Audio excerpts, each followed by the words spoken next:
Hello guys, വൈകുന്നേരം സ്കൂട്ടിന്റെ ചാവി എടുത്തിട്ട് ഇവളൊന്ന് കാറ് തുറക്കുന്നല്ല, ഞാൻ ഒരു സാധനം എടുക്കാൻ വേണ്ടി തുറന്നതാന്നേ.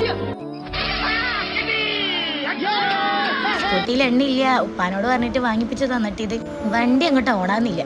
ആദ്യം ഒരു മുക്കളും മുളലൊക്കെ ഉണ്ടായിരുന്നു, പക്ഷെ കുറച്ച് കഴിഞ്ഞപ്പോഴത്തേക്ക് നമ്മള് സാറങ്ങ് ഓണായിട്ടുണ്ടായിരുന്നു. പിന്നെ വൈകുന്നേരം ഇല്ലേ പപ്സ് വാങ്ങിയിട്ടുണ്ടായിനെ, നല്ല ചൂട് പപ്സ് ഇരുന്നിട്ടാ കാണാൻ തന്നെ ഭയങ്കര ഗ്ലാമർ ആയിരുന്നു. അങ്ങനെ ഞാൻ ഇല്ലേ പപ്സ് ഇങ്ങനെ നുള്ളുന്ന തിന്നുന്ന സമയത്താണ് അതിന്റെ ഒരു കൈ വന്നിട്ടുണ്ടായത്.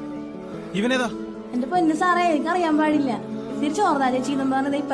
പിന്നെ വർത്താനം പറഞ്ഞ് പുറത്തിരിക്കുന്ന സമയത്ത് ഒട്ടും പ്രതീക്ഷിക്കാണ്ട് മഴ പെയ്തിട്ടുണ്ടായിന്. ആദ്യം മഴ ചെറുങ്ങനെയാണ് ഉണ്ടായത്, പക്ഷെ കുറച്ച് കഴിഞ്ഞേരം മഴന്റെ മട്ടും പാവലങ്ങ് മാറിയിട്ടുണ്ടായിട്ടാ. 2 ദിവസമായി വൈകുന്നേരം എപ്പോൾ കാറ്റും മഴയും വരും നമ്മൾ വിചാരിക്കും, പക്ഷെ പെയ്യൂല. അൽഹംദുലില്ലാഹ് ഹൈർ ഇന്നെങ്കിലും പെയ്തല്ല. അപ്പൊ നിങ്ങളിപ്പോ വിചാരിക്കും ഞാൻ എന്തിനു ഇതെല്ലാം ഇവിടെ പറയും, ഇതെല്ലാം പറയണ്ടേ, റീച്ച് വേണ്ടേ. രാത്രിക്ക് ചോളത്തിന്റെ ഉപ്മാവും അതേപോലെ തന്നെ ബീഫ് കറിയും കഴിച്ച് പിന്നെ കുറച്ചു നേരം ഒരു മൂവി കണ്ടിട്ടുണ്ടായിരുന്നു. ആൻഡ് അതിനുശേഷം എന്താ പരിപാടി, ചർച്ചക്കൊക്കെ പോയി വന്നതിന്റെ കാലം നാടി ഇല്ല കേട്ടാ, കാലെല്ലാം പൊട്ടി.